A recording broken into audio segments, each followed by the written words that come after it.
Hi, Gareth yma, gweithiwr presennol gyfeirio i ymarfer. Heddiw dwi amdano chi sut i symud ymlaen hefo gwahanol fath o press-ups, so dechrau o sefyll ar y wal, lawr i'r bwrdd, lawr i'r cadar, a wedyn lawr i'r llawr. So today I'm going to show you how to progress from a press-up against the wall, onto a table, onto a chair, and then onto the floor.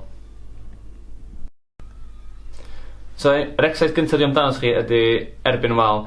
Unwaith da ni'n gallu gwneud 50 rep yn erbyn y wal, da ni wedyn symud ymlaen i yn erbyn y bwrdd.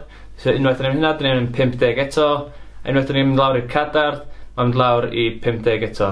Unwaith da ni'n dechrau mynd lawr i'r llawr, mae yn erbyn y pengliniau mynd i 40, a wedyn yn erbyn y llawr, hefo dim pengliniau ar y llawr, yn 20 rep. So, first off, we're going to start off against the wall. We're going to start off with 50 reps. And once you can do 50 reps against the wall, we're going to move forward to the table. Once you can do 50 reps on the table, we're going to go down to the chair, and then we're going to progress down to onto our knees, where we go down to 40 reps. Then on a full press up then is 20 reps.